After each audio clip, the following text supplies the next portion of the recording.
Welcome to my channel. और आज हम लोग यहाँ पर क्वाड्रेटिक इक्वेशन का फैक्टराइजेशन मेथड को सॉल्व करेंगे, वो कवर करेंगे इस वीडियो में। तो यहाँ पर एक क्वेश्चन है X square plus X minus 20। ये आपका क्वाड्रेटिक इक्वेशन है और इसका फैक्टर्स निकालना है, इसका रूट्स निकालना है फैक्टराइजेशन मेथड से, वो हम लोग निकालेंगे। आपको पता है क्वाड्रेटिक इक्वेशन का दो रूट्स निकलता है, ठीक है। वही वैसे ही हम लोग यहाँ फैक्टराइजेशन मेथड से दो रूट्स निकालेंगे। अब आप देखो, ये आपका फैक्टराइजेशन मेथड लिखा हुआ है X square plus X minus 20 equal to 0। X square के साथ कुछ नहीं मतलब 1, एक्स के साथ कुछ नहीं मतलब 1 माइनस 20। ठीक है, आपको क्या करना है, एक्स स्क्वायर के साथ जो है उसको मल्टीप्लाई करना है कांस्टेंट नंबर से 20, और 20 माइनस में, सॉरी माइनस 20 से, तो आपका आंसर आएगा माइनस 20। क्या आएगा, माइनस 20। अब आपको दो ऐसा नंबर चाहिए जब उसको मल्टीप्लाई करो तो माइनस 20 आए, और प्लस माइनस करो तो प्लस 1 आना चाहिए। प्लस माइनस करो तो उन दोनों का नंबर का प्लस माइनस जो भी करेंगे तो प्लस 1 आंसर आना चाहिए। वो ऐसा दो नंबर कौन से, तो उसके लिए आपको ये देखना है 20 किस किस के टेबल में आता है। 1 मल्टीप्लाई बाय 20, 2 मल्टीप्लाई बाय 10, 3 के नहीं आता है, 4 मल्टीप्लाई बाय 5, उसके बाद 5 के टेबल में आता है। 5 के टेबल में कितने पे आता है, 4 पे। तो 5 तो यहाँ पर हो गया है, ठीक है। 6 7 8 9 10, 8, ये तीन उसका फैक्टराइजेशन, ये तीन उसके फैक्टर्स है, तीन। और अगर अपन देखेंगे तो ऐसे 6 फैक्टर होगा, 1 2 3 4 5 6, 6 फैक्टर्स है इन। लेकिन यहाँ पर हमको ये तीनों में से कौन सा यूज़ करना है।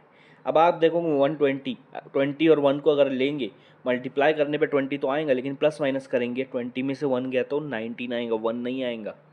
इसमें आपका सिर्फ ये वाला सूट हो रहा है, ये वाला क्या है, 4 5 सा 20, और 5 में से 4 गया तो 1 बचेगा। आइए समझ में, तो ये दो नंबर लेना है। अब देखो 4 5 सा 20, आपको यहाँ पर साइन क्या देना है कि मुझे मल्टीप्लाई में माइनस 20 आना चाहिए। क्या, माइनस 20। अब आप ये देखो कि जब भी मल्टीप्लाई करते एक प्लस और एक माइनस होता मल्टीप्लाई में, तो आंसर तभी माइनस होता है। एक प्लस और एक माइनस होता तभी आंसर माइनस होता है। इसका मतलब इन दोनों में से एक प्लस और एक माइनस होना चाहिए। कौन सा प्लस होना चाहिए, कौन सा माइनस होना चाहिए, ये कहाँ देखेंगे, ये आपको देखना है यहाँ पर। 1x की साइन क्या है, प्लस में है, तो बड़ा बड़ा नंबर देखो और उसको प्लस ले लो। अगर बड़ा नंबर प्लस है तो छोटा नंबर यहाँ पे माइनस आएगा, क्योंकि एक प्लस और एक माइनस होना चाहिए, यही बोला था मैंने। आया समझ में। अब आप मल्टीप्लाई करो इनको, 4 5 ज़ा 20 प्लस माइनस माइनस, तो माइनस 20 आया। और प्लस माइनस करेंगे 5 माइनस 4 प्लस 1। आया समझ में। तो इसको सॉल्व करते हैं, चलो ठीक है। प्लस माइनस 4 और प्लस 5, हाँ। तो देखो 1x स्क्वायर को वैसा का वैसा लिखो, प्लस 1x मत लिखो, माइनस 4x जो यहाँ आया था, प्लस 5x, वो दोनों यहाँ पर लिखना है x लगा कर, और ये माइनस 20 वैसा का वैसा उतार दो, ठीक है। हाँ, अब ये इन दोनों में कॉमन क्या है, अब आप देखो एक्स स्क्वायर को मैं ऐसा लिख सकता हूँ, 1 नहीं भी लिखे तो चलता है मल्टीपल। एक्स स्क्वायर को मैं 2 बार लिख सकता हूँ, जाहिर सी बात है लिख सकते हैं। 4x वैसा का वैसा लिखो, प्लस 5x वैसा का वैसा लिखो। अब ये देखो, ये 5 का टेबल में 5 आ रहा है, तो 20 भी तो 5 के टेबल में आता है, तो 5 के टेबल में कितने पे आता है, 5 मल्टीप्लाई 4। देखो ये आ गया। अब इसमें कॉमन निकालना, पहला दो लो, इन दोनों में x और x कॉमन है तो x बाहर निकाल दिया।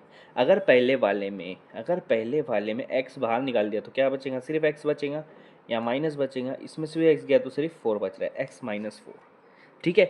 प्लस इन दोनों में कॉमन है 5, 5 को बाहर निकाल रहा हूँ, तो क्या बचेगा, x बचेगा माइनस, ये तो 5 चला गया, यहाँ पे 4 बचेगा।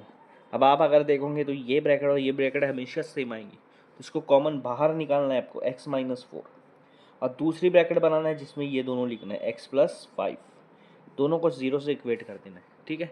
अब हम क्या करेंगे, इन दोनों को सेपरेट कर देंगे, एक्स माइनस 4 इक्वल टू 0 और एक्स प्लस 5 इक्वल टू 0। ये दो इक्वेशन बन गई, ठीक है। माइनस 4 अगर इधर चला गया सीधा तरफ तो प्लस 4 हो जाएगा, तो एक्स की वैल्यू हो जाएंगी प्लस 4, और ये प्लस 5 अगर इधर चला गया तो हो जाएगा माइनस 5, तो एक्स की वैल्यू हो जाएंगी माइनस 5। ये आपके दो रूट्स निकल गए क्वाड्रेटिक इक्वेशन के। इस तरह से हम लोग को फैक्टराइजेशन मेथड सॉल्व करना है।